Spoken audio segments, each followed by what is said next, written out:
notorious. All right, we're back. Say he We're didn't back. act We're out back. Or stand out. He was, in short, forgettable. By the time he was 22, there wasn't a whole lot to know about Eric Newman. But we now know he was struggling with depression. He underwent a psychiatric assessment and was prescribed medication for life. And that would play a part in what happened next. Okay, hold on. I gotta make sure this worked. Quick.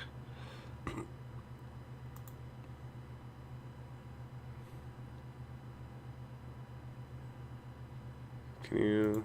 Will it work? Oh, it does work. Nice.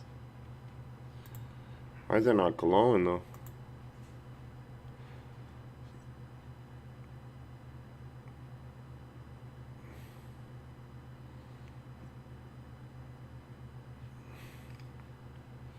Okay, it worked. We're good. We got a message. In 2004, he befriended a 21-year-old girl online. She had the mental capacity of an 8 to 12-year-old. He used her credit cards to rack up thousands in unpaid bills. But police say he didn't stop there. They allege he also sexually assaulted the woman and videotaped it. His name is Dr. Newman's lawyer was Peter Scully. Was that a concern of yours when you initially took this case, that this guy was planning on a mental facility? Definitely. Compared to the fraud charges, the sexual assault allegation is infinitely more problematic. Then something unexpected happened. Before the trial even started, the Crown dropped the sexual assault charge against his client. Now, looking back, Scully is unsettled by that decision. Had he been convicted of that, what impact would that have on his life? Huge. How so? Well, it would have been on the sexual offender monitoring, which means he has to report to officers supervising him, and probably for life. So the decision not to pursue those charges changed his life immeasurably. Immeasurably. With huge ramifications to our society eventually. Newman was convicted of the fraud charges. The judge, aware of his psychiatric assessment, warned him, "You have a medical problem, and you need to always take medication. If you do not, your life is going to get messed up." After years of turmoil, with few prospects for the future, Eric Newman needed to reinvent himself. In 2006, he legally changed his name to Luca Rocco Magnotta. He began a transformation that led him to Toronto's gay community, where he met Barbie, a transgendered woman who would become his girlfriend. Changing his name was easy. Changing who he was, much harder. I mean, I knew he had problems. I mean, it showed, you know, when I was with him. It just his body language stuff he would do sometimes. It's just, you know, in his character, you just, his mannerisms. But Magnotta was a master of self-promotion. This guy's so He weird, bro. himself as a model and a high-flying escort. He appeared in a handful of porn movies. No stage too So there's a documentary on Netflix called Don't Fuck With Cats, and it's all about this kid. Yeah, you know, I really do enjoy my work. I get to meet new people and, all the time, and This guy's weird, you bro. know, I'm a people person, and you know, it just worked out great for me, you know. He basked in the attention he received on the internet show Naked News. You know what the best part is? The best part about being an escort is I'm my own boss. I get to pick my own hours, and I make a lot of money. He said he wanted to be famous one day. I mean, that was his dream. He said, one day I'm going to be famous. Everything he did, an attempt to build the legend of Luca Magnotta. He was just really into himself, with, you know, with the photos, with me. He would always beg me taking pictures of him on his digital camera, right? It was all about him and the relationship when I was with him. And what was his image? Or what did he want his image to be? Beauty. He wanted beauty, perfection. He wanted to stay youthful looking. You know. I've had my nose done. I've had 2 hair transplants, like I said before, and I'm planning on doing muscle implants in my 2 pecs hair and my transplants? arms. So that just remains to be seen, but because that's pretty. Do you think you're a bit of an costly. addict? Yeah, my name's Luca, and I'm a cosmetic surgery addict. Magnotta was developing a pathological need to get noticed. And what better platform than auditioning for a reality TV show called Plastic Makes Perfect. A little before and after. How important are your looks to you? Oh my God, if that's number 1. Okay, number 1 is looks. Number 2 would have to be intelligence. And I don't know what the rest are. all I care about is number 1, basically. All I do is. The producers took one look and rejected him. Hi, my name is Luca. Magnotta is my last name, Magnotta. But for every exhibitionist, there's another reality TV show waiting in the wings. This was his audition for a role as an underwear model on the show Cover Guy. A lot of people tell me I'm really devastatingly good looking, so. Well, the judges didn't see him that way. Once again, he was told he didn't have what it takes to make it on TV. Once again, he was rejected. At this point, Magnotta was starved for attention, and a man he was about to meet was prepared to give it to him. What a bitch. Well, he walked as if he was on a stage, or as if he was on a ramp for modeling clothes. He walked a very special way. Yeah, I mean, was always wanting yo, to what's up, bro? I just thought, I've never met anybody like this before. Henry, a successful professional, isn't his real name. He asked for his identity to be hidden because he feels his friendship with Magnotta would ruin his reputation. The two traveled together, and Henry, a gay man, was eager to get closer to his young friend. He says despite Magnotta's lust for the camera lens, he shied away from any intimacy. Just somebody who continually said, I have a private life and I don't share it with anybody. There was a wall and I didn't try to get through it because I thought he made it pretty clear that there was, I couldn't get any closer. No closer, that's all. Despite his best efforts, Magnotta was bankrupt. His professional life as empty as his personal life. There were no more movie offers, no more TV auditions. His interests were now getting darker with a growing fixation for serial killers. Well, I heard stories about him online about him dating Karla Homolka. But I knew that was all lies, you know. I mean, I knew he made that up himself. Because he was, you know, very fascinated by her and Paul Bernardo. So he wanted to link his name to her. It's almost like an obsessed fan, you know. Why? I guess obsession, right?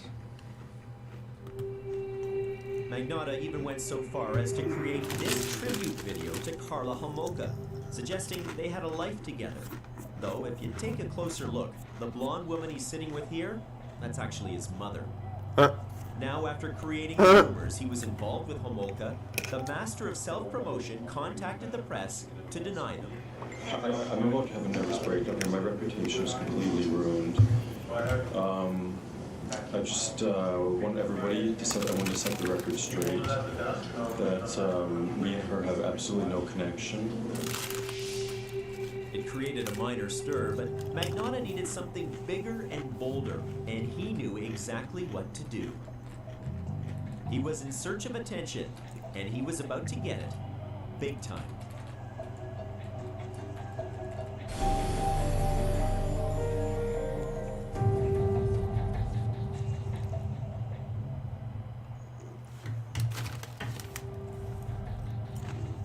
It's the fall of 2010. Luca Magnotta has spent years feeding his seemingly insatiable appetite for attention. But after all the reality TV auditions, the plastic surgery, and the online myth-making, he was still hungry for more. And he got his inspiration from the darkest corners of the internet. On Magnotta's Facebook page, he posted a link to a video called 3 Guys, 1 Hammer.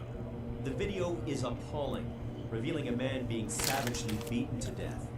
Made by a group of teenage killers, the video was a sensation for the legions of bloodseekers who troll the web. Then, shortly before Christmas, I remember someone seeing that was video. sharing a video on message boards. The video was called One Boy, Two Kittens. It depicts an unidentified man placing 2 kittens in a sealed bag, then sucking out the air with a vacuum. The camera lingers while the kittens slowly suffocate. In the online world, where images of unspeakable violence are just a click away, it might seem strange, but there is an Is that unwritten working? rule. There's an internet subculture that firmly believes Yeah. that you never, ever mess with cats. So minutes after the video appeared, the outrage went viral. I don't think I've ever had a reaction like that to something like that before that was so intense, because it was just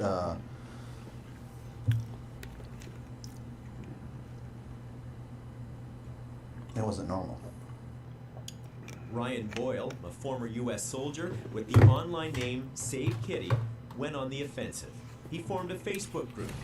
4,000 people signed on overnight. I don't think that These guy are not actually people that are created the getting paid Facebook money. group. This guy right They weren't here? doing it for the fame.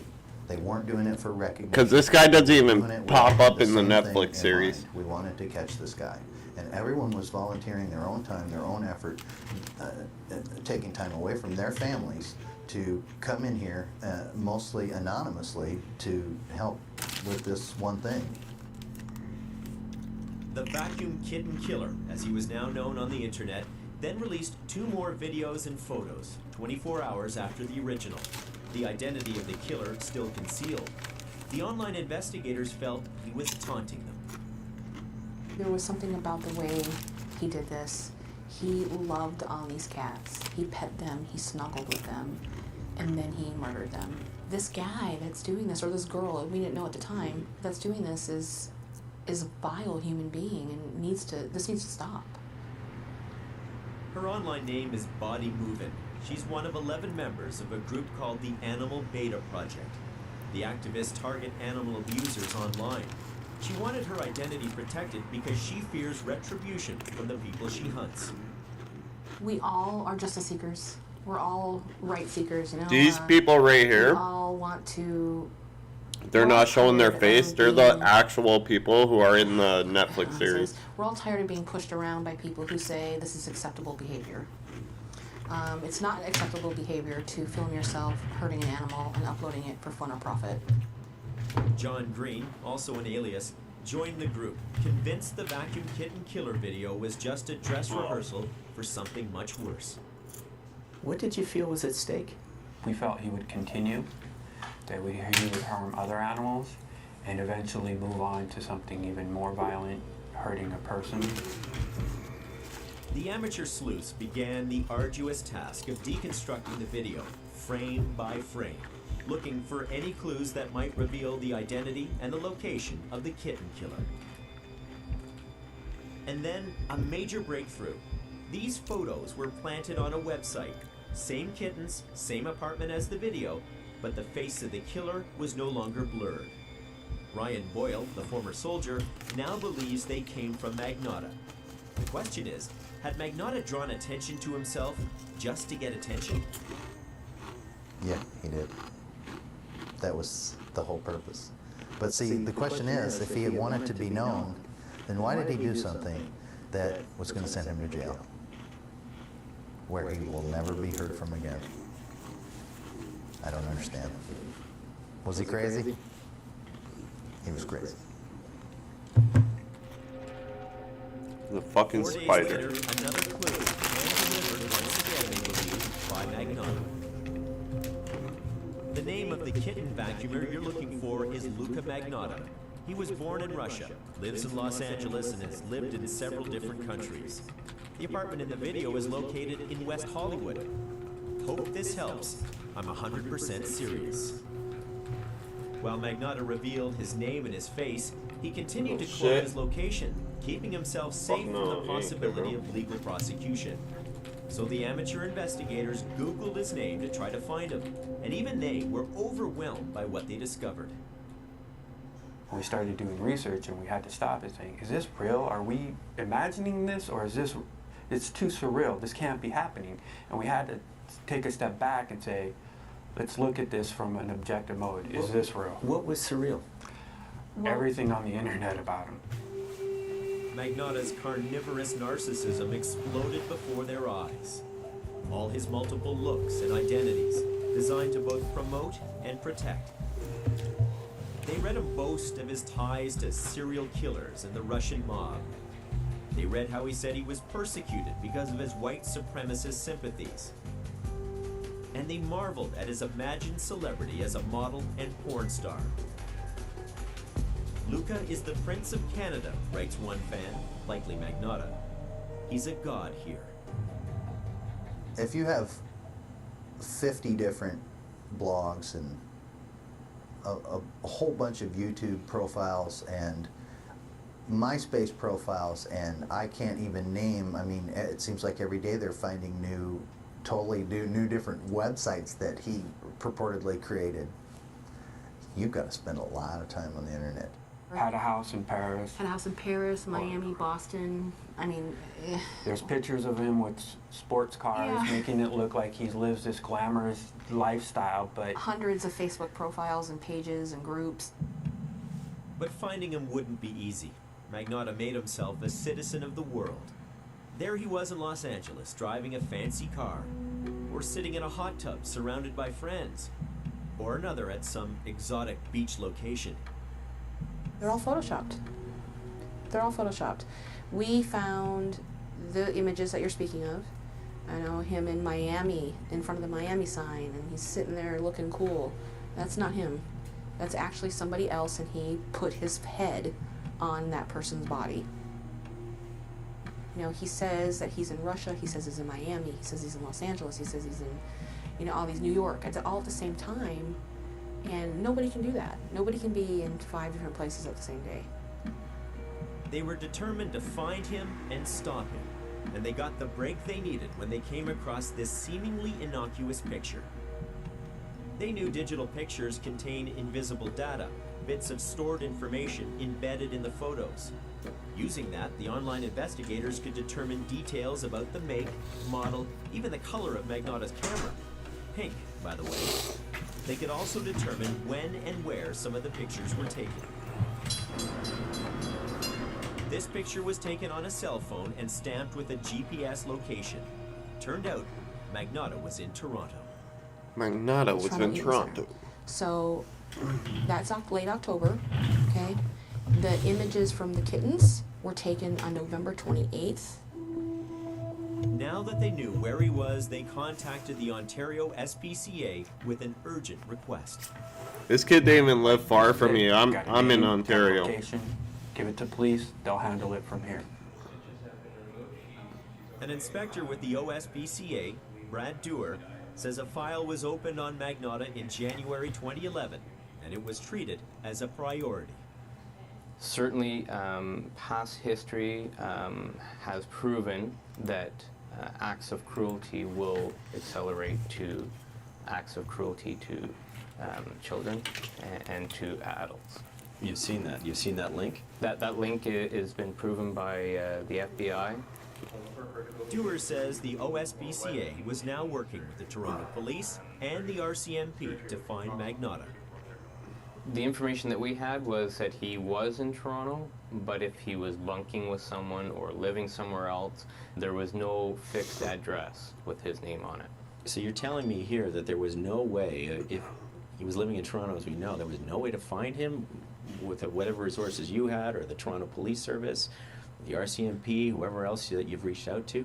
With all these agencies together, no one could find him in the city of Toronto? Not at that point, no. Really? And in our minds, it's like, why is it so difficult to find this person? You know, all they have to do is go to their system, type in a name, and find him. It boggled us at times. We didn't understand. How can this person get around so freely and not be found? The Toronto Police had been contacted in February 2011. Now, 8 months later, Magnotta hadn't been found, hadn't been questioned. The online investigators warned police he was an animal abuser, a public danger. But you can imagine in a big city like Toronto, questioning an alleged online kitten killer probably wasn't a priority. Magnotta's pursuers had backed off for now, but he was about to get their attention again. I got a message from somebody saying, you might want to look at this video. He sent a link to me and my heart literally sank. All that we had done, everything that we had done was for nothing. Here he is doing it again. The new videos were posted in November and December of 2011, a year after the vacuum killings. In one, an unidentified man wearing a Santa hat feeds a live kitten to a python.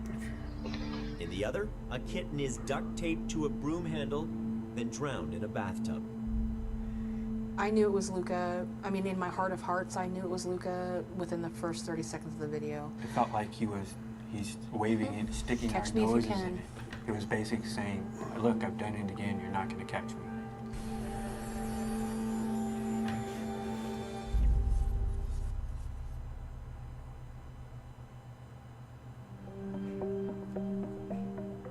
It was July 2011 in Montreal, and a young man had just arrived, following his dream to go to university here. Junlin had grown up in rural China. Now he was the great hope of his family. He was pursuing a degree in computer science at Concordia University. Once he graduated, he planned to support his parents and younger sister with his new career. Lin was 33 years old, but his mother still worried about him living in a big foreign city. So he'd walk the streets with his cell phone and stream images back to her. His message to her in their daily conversations was always the same.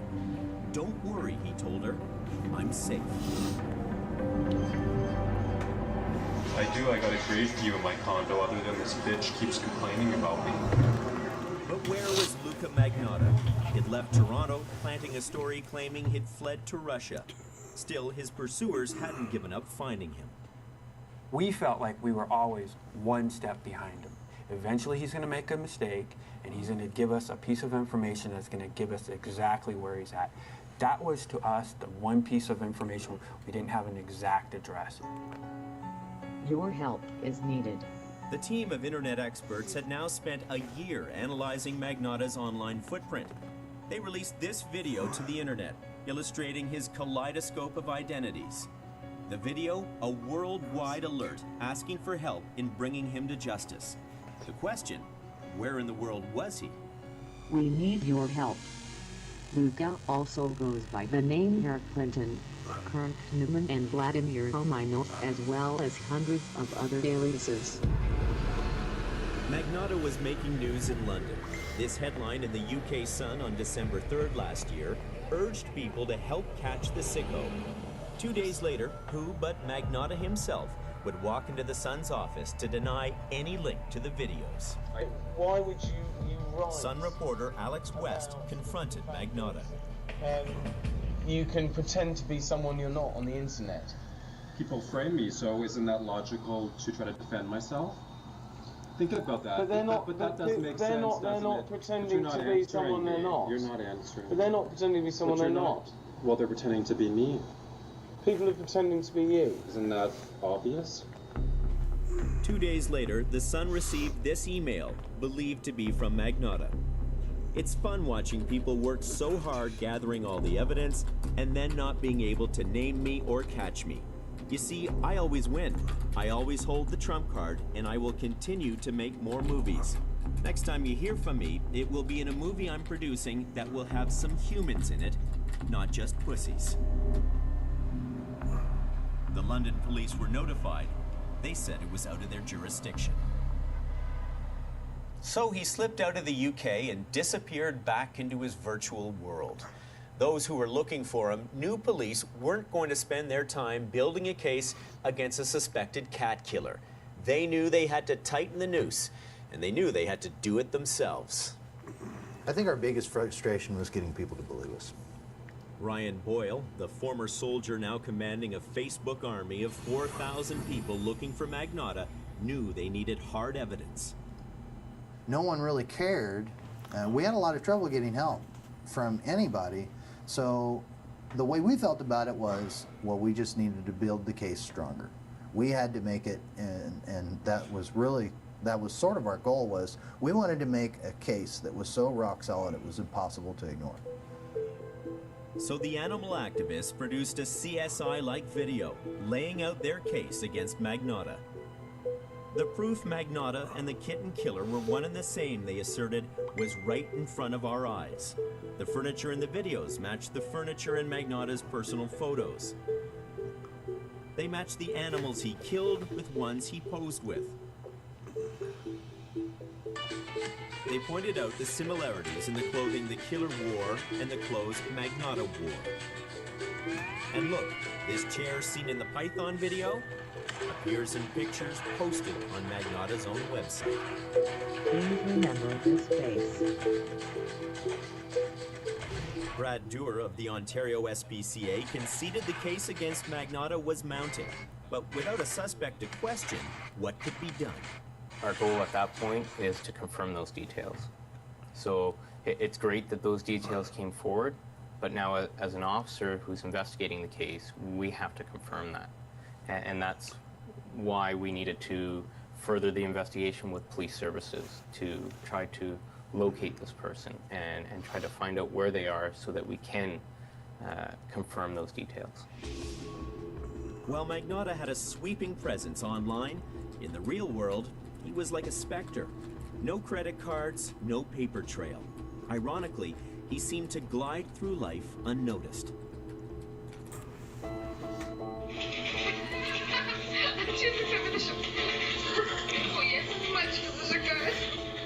The online investigators were now learning more about his lies designed to throw them off. For example, in the vacuum video, a voice can be heard in the background speaking Russian. A clue, perhaps, the video was made in Russia. But they traced the voice back to a Russian TV series. Magnotta had recorded the audio and inserted it in the video. He also posted an Arizona phone number from one of his known alias accounts, claiming he was moving there to open a business. But as his pursuers tracked Magnotta, it appeared he was also tracking them. And to make sure they knew, he posted details about their private lives. If you were trying to size him up, you were trying to figure him out, you can imagine he was probably trying to figure you guys out as well. Yeah, he's mentioned us. He's mentioned my name several times. He would name certain pictures that he would send us with some of our profile names. It was this back and forth between us. But we knew more about him than he would ever know about us. Magnotta would even send them this not-so-subtle message connected to the opening animation of the Steven Spielberg film, Catch Me If You Can. But the online investigators knew he would slip up sooner or later.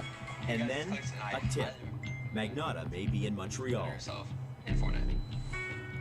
So they began to go through their archives of pictures, looking for any that might place him. We're just practicing. That's why like my mechanics are like. This photo attracted their attention because of the unique streetlights.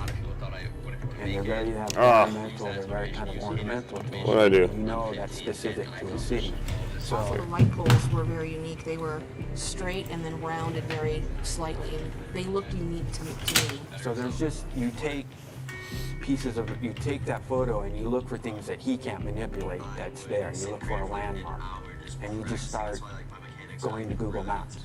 Looking for those streetlights. All we do, we go to Google Maps, go to this intersection, go to the street view and look at the light poles and the street lights. If it wasn't that, we moved on to the next city. And so we started looking in Montreal, said, well, here we go, black poles, black street lights.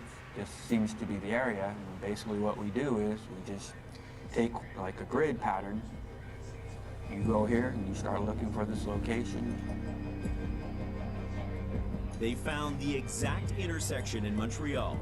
They had tracked him down, and now they were closing in. Where did you think he was going next? You're trying to anticipate his every move. I remember specifically posting in our little secret group, somebody has to do something. And I don't know what that somebody is, but this is getting out of control. He's starting to kill people.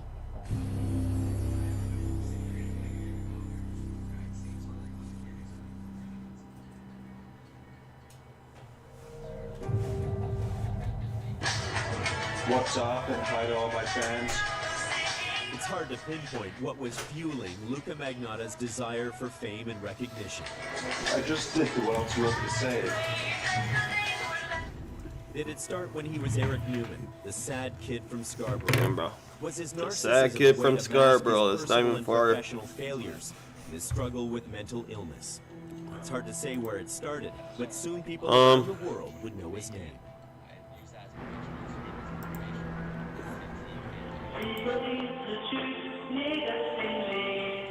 It was spring 20. I don't know if you guys want to keep watching that or An not. exchange student from China was settling into his home in Montreal.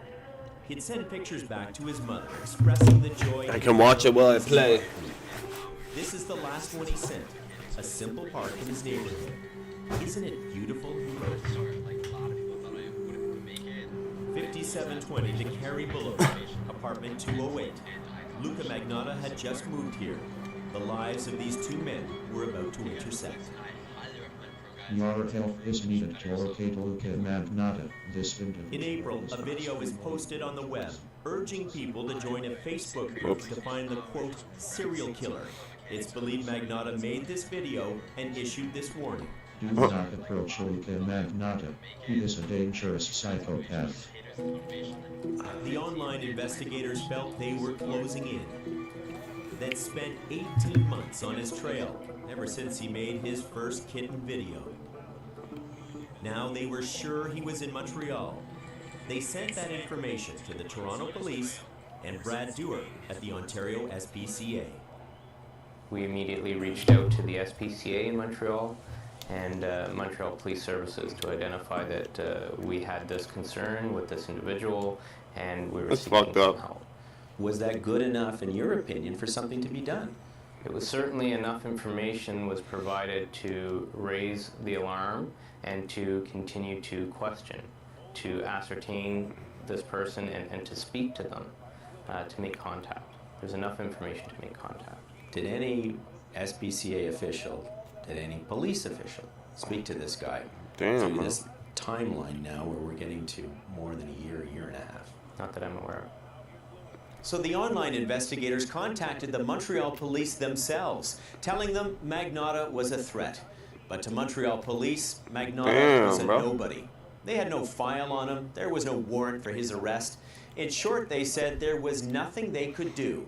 So the investigators spoke with the Montreal SPCA and urged them to contact a Crown prosecutor to get a warrant. The contact was made. The request for a warrant, denied. It seemed the evidence coming from the virtual world just wasn't enough. All of our information, all of our evidence was gained from the internet, so to them it was internet-based flu-fla, flim-flam, you know, they didn't... Flu-fla, flim-flam. Until they killed a person. And then it was all of a sudden it was, oh my gosh, we gotta go And find then this he guy. killed a person. That's what we've been telling you all along. The online investigators believe Magnotta then started to hype a new video. Remember in that email to the British newspaper, he promised his next movie would have humans in it. Fucking bitch.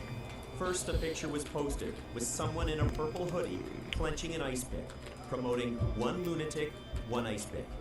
I hear it's pretty disturbing, someone writes. Then, on another site, someone, likely Magnotta, asked, where can I watch the one lunatic, one ice pick video? I've been trying to find it for weeks. There's another posting on a discussion board, again believed to be by Magnotta, that asked, I'm just curious to know what you guys think about people who film their crimes. Now it's important to note there was no evidence the video even existed yet, but Ryan Boyle felt it was only a matter of time, and he was powerless to stop it. It was exactly the same. He used the same exact method to submit his video. He promoted it, he talked about it, he gave it a name. A week later, on May 24th, Junlin failed to show up for work. His friends were worried. One would even call his mother in China, asking if she had heard from her son. She hadn't. She said she had a bad feeling. That same day on this website, someone, likely Magnotta, posts this cryptic profile. Luka Magnotta is an extremely dangerous and sick psychopath. He's incapable of feeling remorse. Psychopaths can appear very charming and look beautiful, but beware. They are cunning and highly maniacal. Attached to the Maniacal? profile was a series of links to all the news stories about the search for the kitten killer, posted with pride. The next day, May 25th, one lunatic, one ice pick appeared on the web. It depicts a man bound on a bed. At first he's alive, then there's an edit. Now it's clear the man is dead. The video lasts 11 amoral minutes. Someone stabs the corpse repeatedly with an ice pick, then dismembers the body with a knife. 4 days later, a janitor discovered a torso in a suitcase. It was Yun Lin. Police would finally knock on Luca Magnotta's door, but he was long gone. They discovered an empty apartment. I'm like watching while I play this. Inside Magnotta's apartment, this message was left, scrawled on the wall. If you don't like the reflection, don't look in the mirror. I don't care. Before he fled the country, Magnotta unleashed a torrent of rage online, railing against people who had hurt or disappointed him over his lifetime. He signed them with his ex-girlfriend's name. I just wonder why he would want to drag you into this all these years later. He didn't have much friends, right? So I think I meant something to him for him to, you know. He lived his life mainly online, on the internet. Why is that? Well, I guess most people found him weird. So he felt left out. You know, isolated. Isolated, but with a loyal audience. The online investigators had given him 18 months of their attention. When they heard about Junlin's death, they were torn. Could they have done more, or did they do too much? Don't really pretend to kill somebody. If you look at that video, They continue to ask themselves whether their relentless pursuit of Magnotta only fed his pathological desire. I'm You 50 internalize it. right You now. start to bro. blame yourself for things that you shouldn't. You felt some culpability in this? Oh, sure. I mean, I think anybody would. You would. Maybe I didn't say the right things to the police officer. Maybe I didn't call the right person. Maybe I didn't push hard. Maybe I didn't push the authorities hard enough to, investigate. You blame yourself. He has been associating himself with serial killers way before we even knew him. Did we push him over the edge? Probably not. Were we a part of his little act? Yes. But we do want people to know, especially the family members, that there were people out there trying to stop this person from doing an act like this. Come on. There will be plenty of debate over whether people This kid's like weird, Luca bro. Magnotta should be ignored or pursued. I don't want to be taped. I'm just watching my show. You stop. He made Video it. He made illustrates that. the dilemma. He made it by himself. A man so preoccupied with attention that even when he was alone, he played to an audience.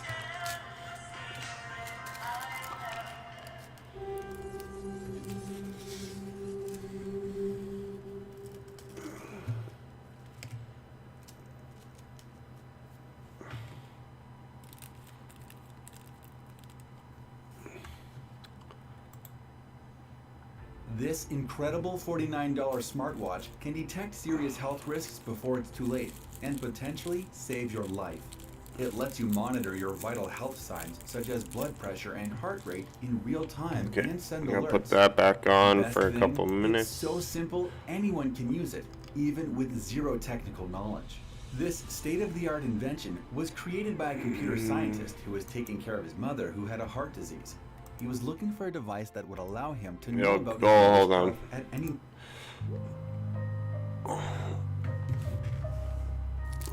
I think I'm a very humble person.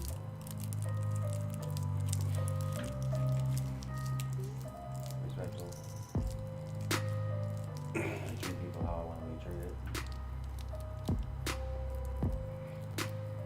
So I think like if I treat the person with respect, that they should treat me back with respect.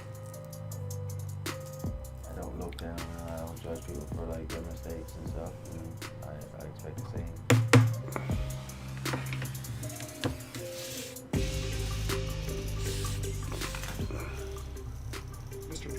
a violent history, violent past. Do you think he can turn his life around? I know he can. Bonjour. I done my time for it. Bonjour. Time for it. People are gonna have to get over the fact that I'm out. My name is Fucking Paul phone Payne. died again. I'm serving 8.5 years for manslaughter.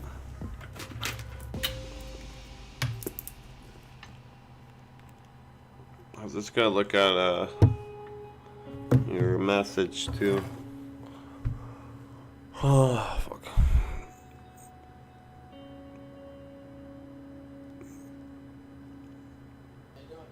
How are you? How's it going? Nice to see you. It's Chrissy. Nice to meet you. This is Sherry Vivian. Hey, how are you?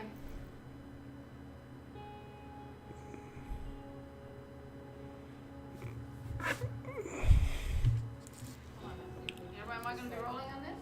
Yeah. Okay, now hold on one second before we roll.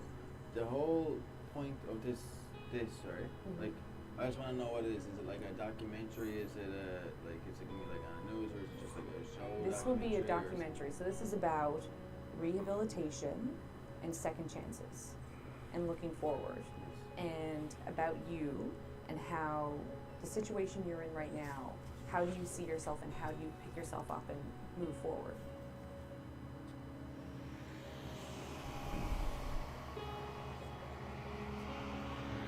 This kid shot his own friend by accident. Actually, this place, I guess it's a little I farther. don't think of myself as I'm institutionalized at all. I think it's like I'm institutionally adjusted. There's never a day that I wake up and I'm like, oh man, like in a bad mood or like hate this place. Like I wish I did, because like I really want to wake up and hate the place, right? So I'm 30 years old. I spent about half my life in jail, at least.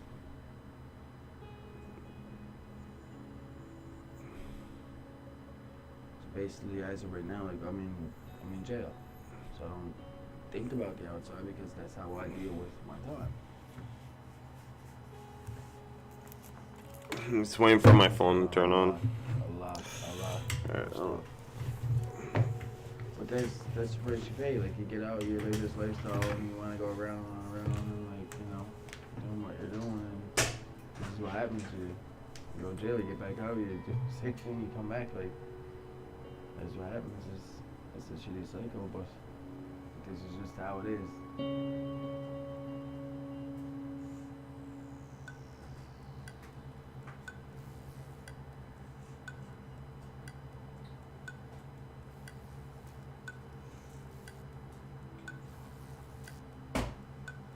What does the word rehabilitation mean to me?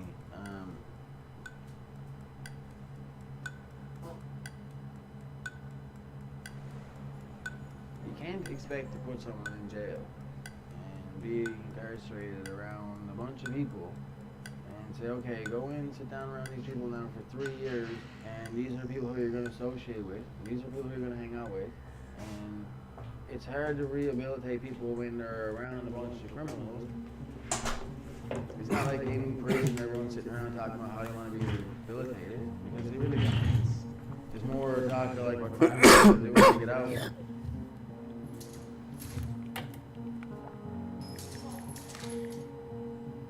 Sources say that Windsor, Pin, and a third man tried to force their way into this house. The men had taken a gun, but Something went wrong. Penn and Power struggled for the shotgun. And the gun went off. That's when Pin's friend and accomplice Nick Windsor was shot and killed. And Windsor was dead. Windsor, just 20 years old, dead. Nick Windsor. Philip Pin. Local news, Philip Pin is back in custody. More jail time for Philip Pin. He was one of the best friends you could have. He was a really, really loyal person. I got my whole throat like this for Nick, right? There's not pretty much a day or a day that goes by that I don't think about him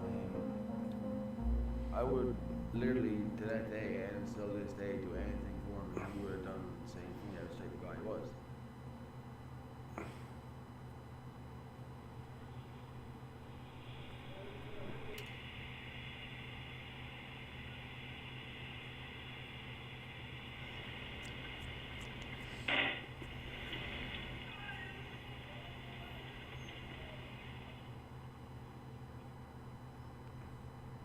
It was my fault. Like, it was on me. It was my whole situation. I went there with the intention, one or the other. Like, I wanted my chain back or I wanted the rest of my money. And the government was out there with me. Just an intimidation type thing. Just like, hey, listen, like, oh, fuck the money. And once it came out, yeah, the guy grabbed a hold of it. He just grabbed it. And then there was a struggle. Damn. Obviously, once you got your hand on it, and someone grabs a hold of it, your automatic thing is like to grab a hold of it. So when I grabbed a hold of it, the gun went off. When the gun went off, it hit my friend. He hit the ground, and you could tell like all life just went right out of him. Like I knew he was dead. I just wanted to get out of there, which I still feel to this day horrible about because it's my friend. I feel like I left him there on the floor, like bleeding out. He was dead.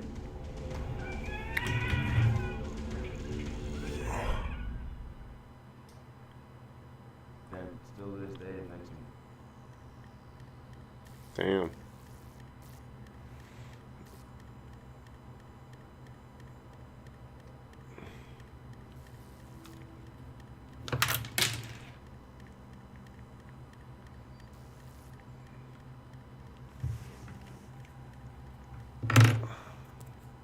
I didn't care if I died. I didn't care if I ended up incarcerated for life.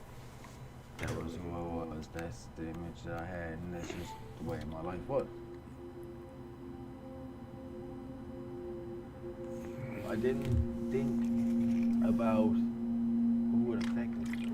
I just thought of myself, I guess, in a selfish way. Well, no shit. You were going there to get your money with your gun, and then your friend dies. I feel like Dumbass.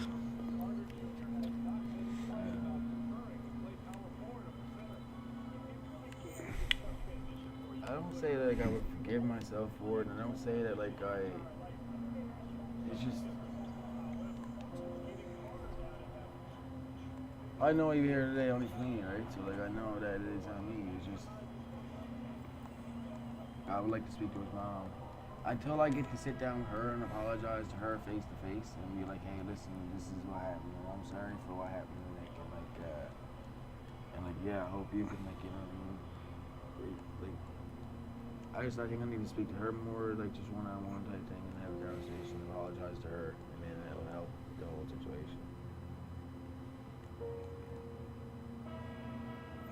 Yes, obviously, like I live my life in a certain way, right?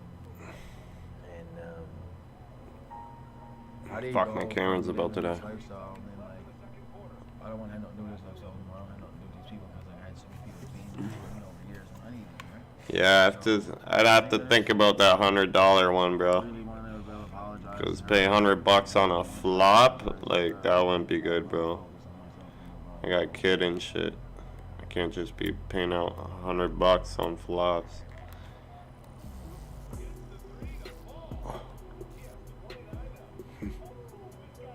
Damn.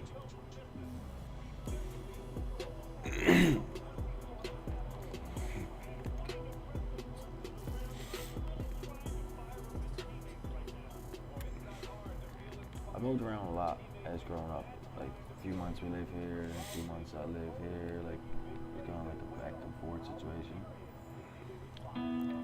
Loretta Clark is already serving 2.5 years for holding up a St. John's pharmacy. I got separated from my mom at probably like 8, 9. Today she was sentenced to more time for driving the getaway car in a second armed robbery. That was something Clark had fought against. She said she might even crack under the strain of life without her family, and she asked the court for understanding. She was out for a while, and then she went back for a little bit.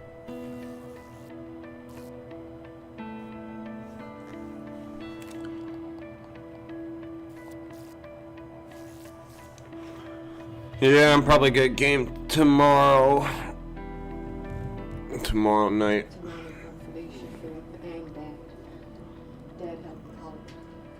Actually, I'll probably stream during the day I tomorrow. knew where she was because I used to go visit her and stuff, so I knew she was incarcerated.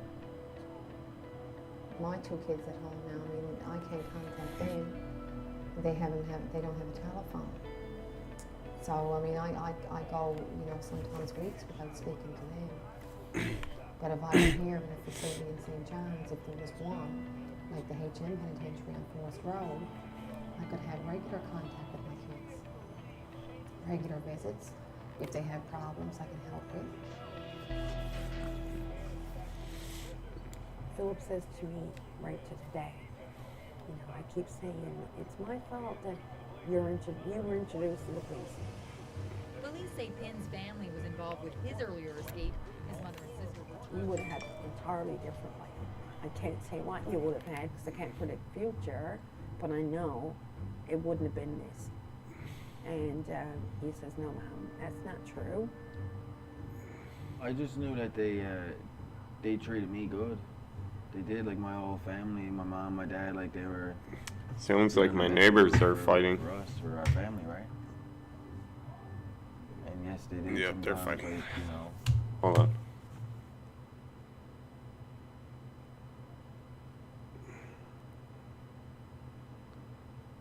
My neighbors always fight, bro. All the time. I guess sell drugs and do stuff to make money. But basically, it was to provide for the family and stuff. That's the way I took it. So I took it as like, I'm lucky to have a family that would do what they got to do to provide for us.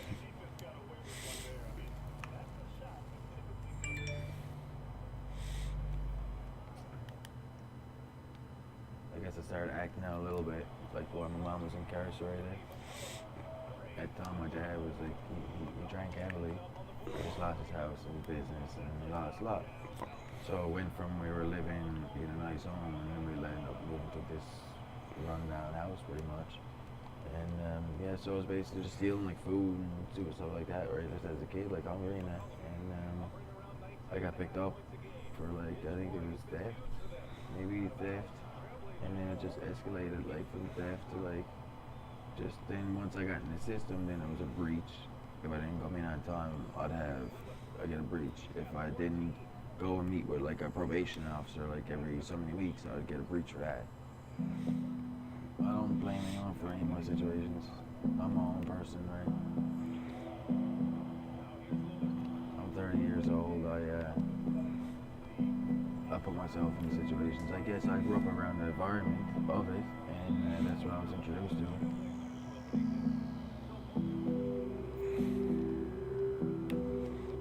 But at some age, I was old enough that if I wanted to, I could have changed it. Right?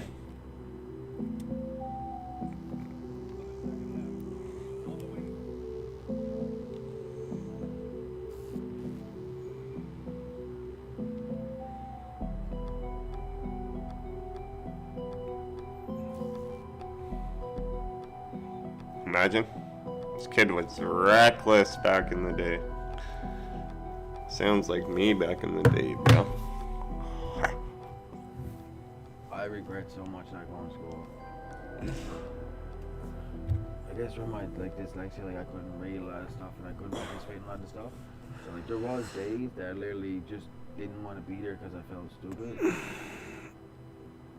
I can't do something, I'm not interested in it.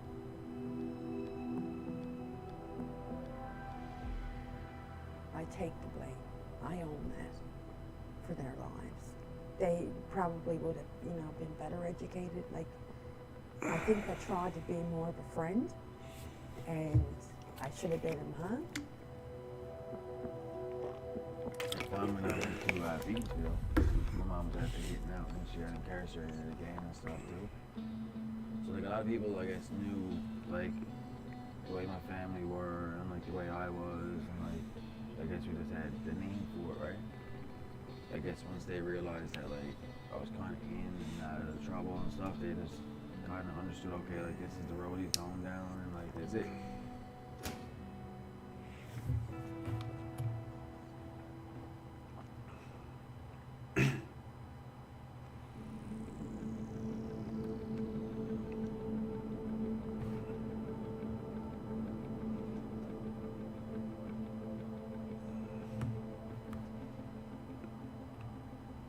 So does this scare you to think about getting out of this place? Yeah. Yeah.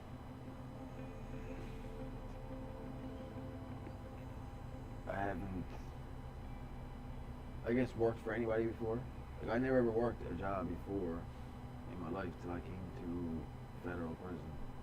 That's the first time I ever kind of worked. And I made money. That doesn't really go over the years. It's just what I done was make money through like criminal activity and stuff.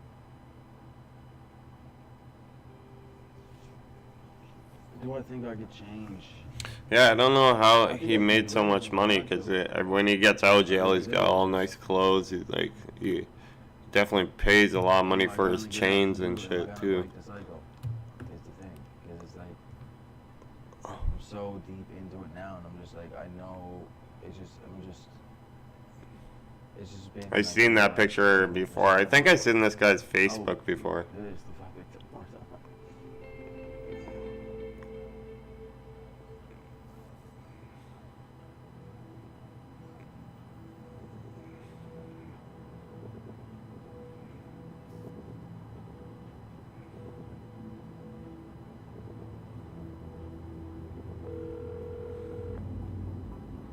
Maximum security. Hi, I'm calling from CBC, looking to speak with Philip Pinn.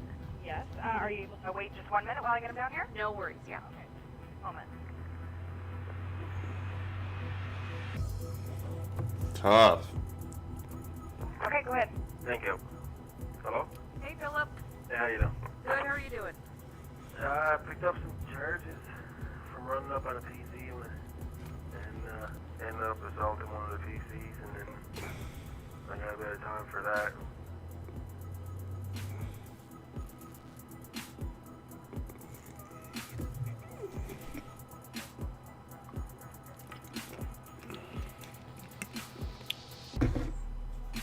That's just been a routine. Like, we see one of the PCs, we get them, right?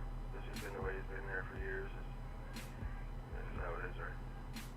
Sex offenders, people who checked in off another unit who owed money. Like, did you feel like you had to, or you just, it's natural to do it? I don't always feel like I have to do anything, really, you know. I'm a grown man, so I make up my mind on what I do, but it is like a thing, you know. We see a PC, we get them, and it goes back from just politics over here.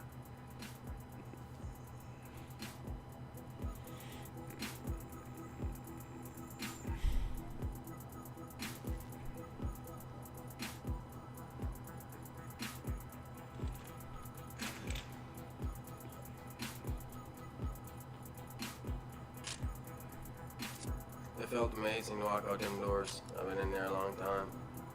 It's one step closer to freedom and what I gotta go through with this parole, this halfway house. It's just another step, another chapter. Damn, cuz. I like more places like this instead of actually like Yeah, those chains gotta be worth some money. Maybe not as much as I think, but. I'm doing good. I'm just here doing the documentary thing right now. Say hi. About 10 days right now, and I haven't done anything criminal whatsoever, or like didn't go against any of the rules whatsoever.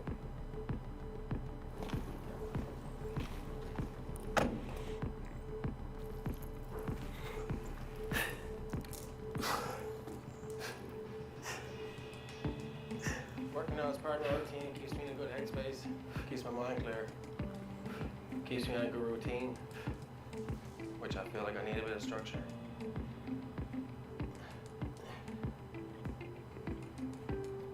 Those tattoos, oh my god. I gotta get mine darker. Mine look good though. Eat healthy. You feel better, right?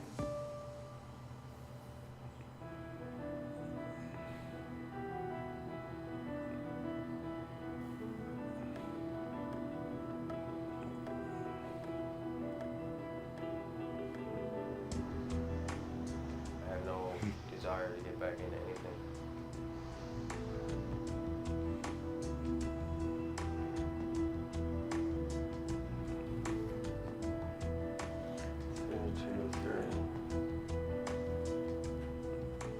I'm in a city that I'm not from.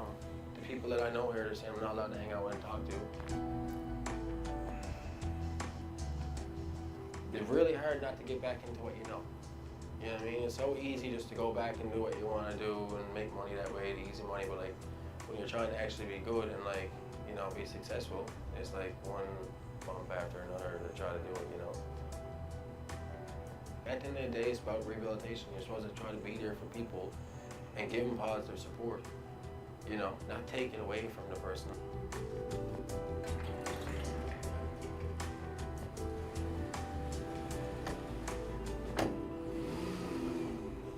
This is a piece of paper.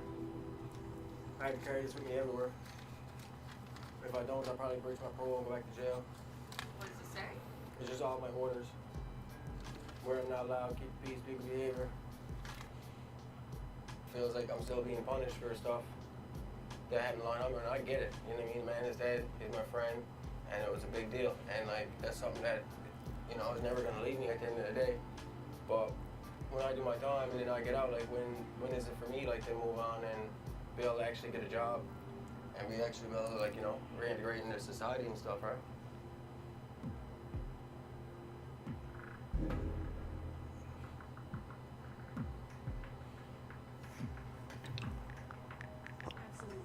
I got a lot of haters that hate on me that talk shit behind the keyboard.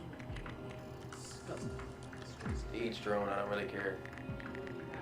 They don't know me, they don't know who I am. They don't know what I've been through, they don't know what I'm about. I got a lot of people that lost me. I got a lot of people there that stuck by me through a lot of hard times. So the way I look at it is everyone that hates, I got a lot of people I lost. All these people are just saying like, hey, what's up, these are friend requests. Almost 200 friend requests. I do them almost every day. I confirm. One saying, how's things going, handsome? Yo, respect, just saying I'm out. Yo, make sure you do good. Alright. Love and respect. I'm bored. You enjoy your freedom better, and then she send a number and a picture.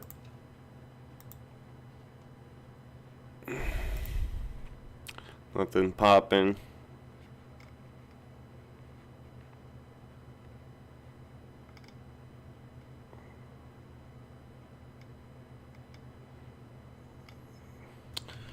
Oh, fuck. What time is it? Yeah, I'm probably gonna hop off, yo. Fuck.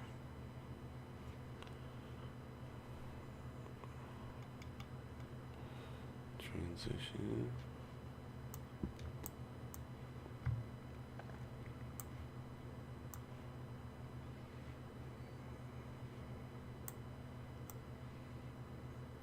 Hell yeah. Alright. I'm out of here.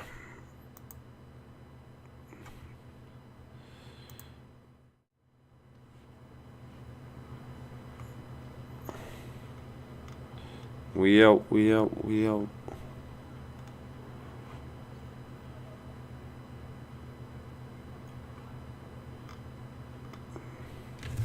Yeah, I'm probably gonna game tomorrow. Fuck it. I was just chilling tonight, bro. Didn't even feel like gaming or none.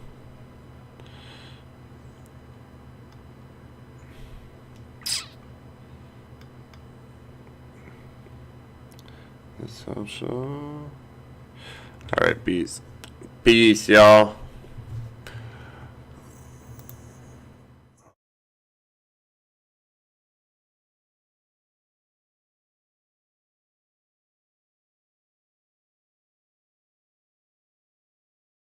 Never met her, don't know who she is.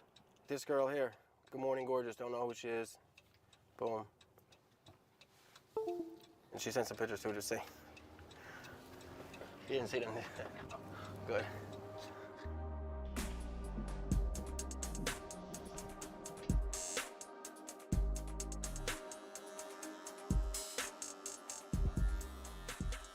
It's not as easy as what they try to put it out to be, right? Especially with all the conditions and restrictions. All the conditions and like the way I look with tattoos, now to put an ankle bracelet on me today, like it's making it harder, right? To even get in. They're telling me I'm not allowed to hang around with certain people that are not criminally active, like not allowed on certain streets. Yeah, some of them are people that I know from like my whole life that are not even criminally active. They're up here like running the business, being good, right? They let you out, but they're not giving you much opportunity like to succeed in it, right? That's what it seems like.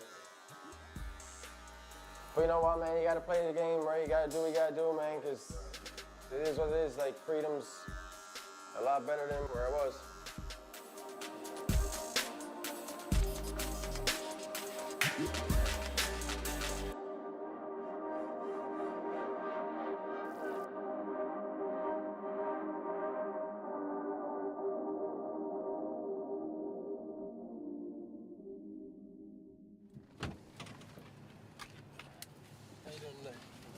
Pretty good. You got your ankle bracelet on? Fucking hate this. It's so big.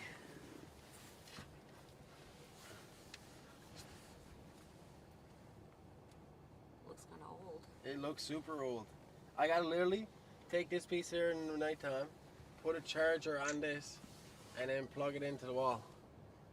And leave it there for a couple hours. I'm like, I'm not doing that. Like, I come in, he's like, well, when you're ready to rest and just relax and you come in, I'm like, I come in at nighttime, I go to sleep. Like, I mean, he's drained. I don't want to be lying around with an adapter on my leg. The parole board and the head of security, like the IPSOs in prison, are saying that I'm allegedly part of an STG group, which means a security threat group, which they're saying that I'm the founder of St. John's Mob Squad, and they're saying that I'm affiliated with RNS, which is Real Good Squad. So therefore, they're saying I'm not allowed in them areas because they're heavily populated there. So therefore, they're gonna put a bracelet on me to make sure that I don't go over in them areas. But yet, no, I've just been out for the last 10 days with no ankle bracelet on, and I never went in none of them areas. I had no reason to go around them areas, so I'm like, it seems like it's another obstacle just to put on me, just to say, okay, like, here's another thing. If you think you're going to succeed at what you're doing right now, well, here, we'll throw this on top of you too, so see how you do with that. Are you involved in any gangs? No.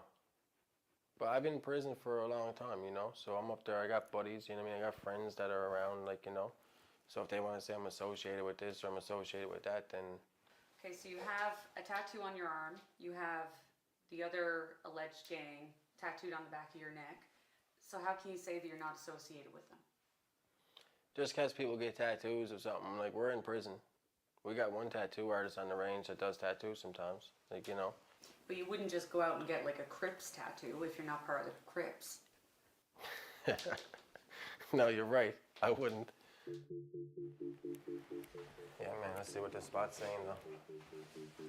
Sure, this is a nice little spot, but I haven't been here, bro. Yeah, I know, man. It seems like a nice one. I was looking at the pictures and shit.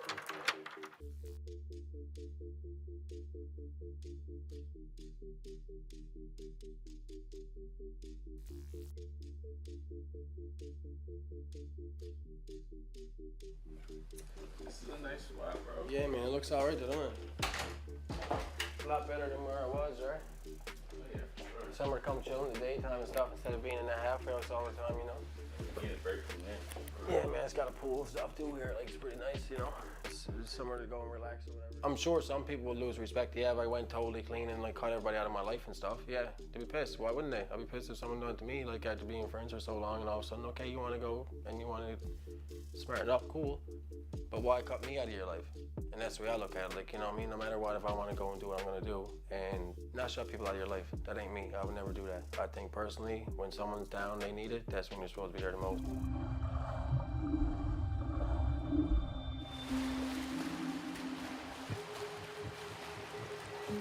Man, it makes me feel good to see him actually have fun and see the look on his face. It feels good, right? Because it's my buddy. I want to see him do good, right?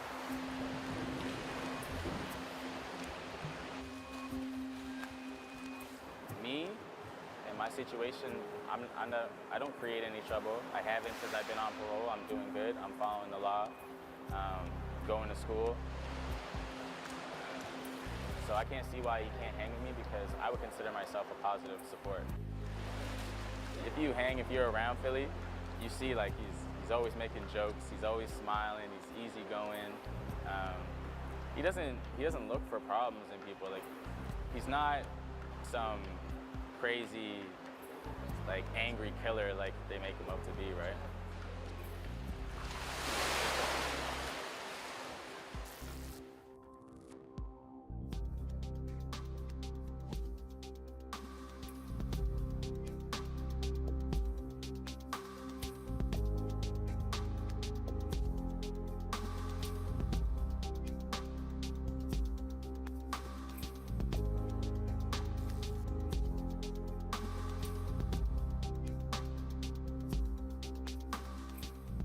let's be real here.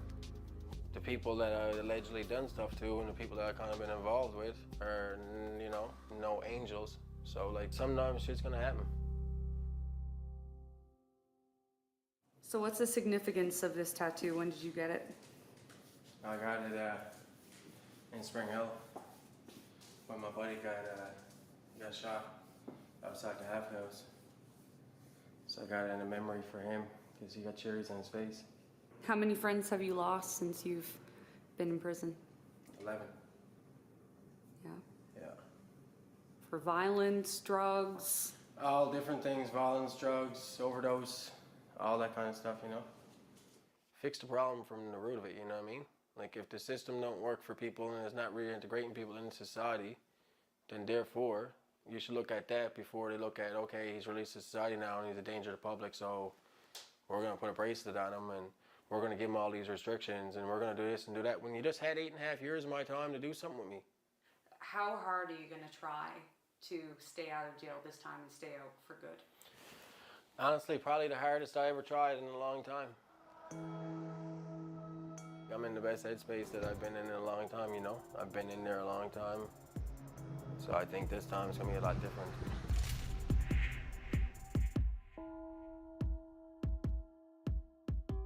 I would be pissed if I picked up more something.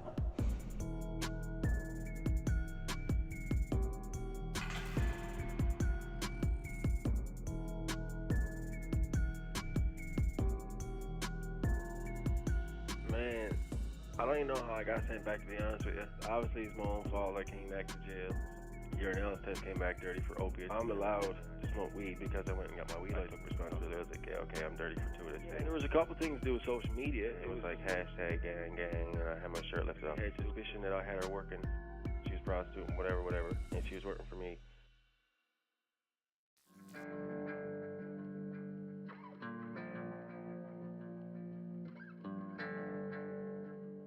When he went to jail, I went to jail too, you could say. Well, you're trying to get one anyway, right? So do you want me to wait till that's approved?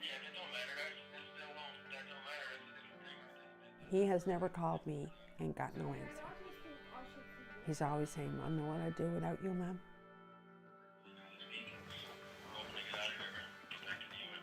I hope you do. I done every day of his time with him. Every day.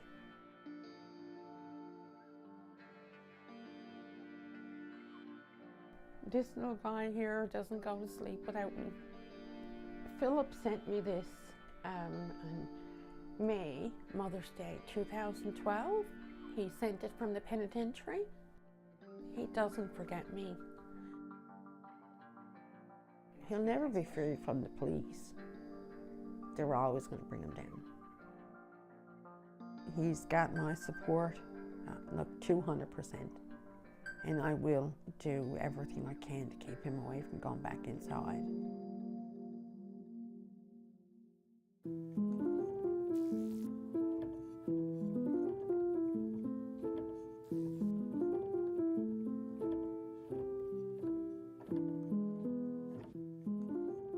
I owe it to her to do it for her.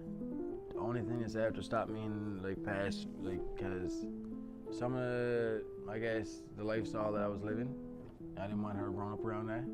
She didn't deserve to grow up around that because no kid deserves to grow up around this or be anywhere near this.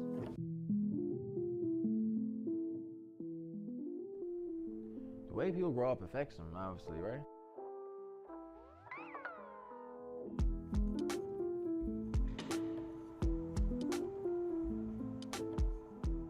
Once they put you in jail, you just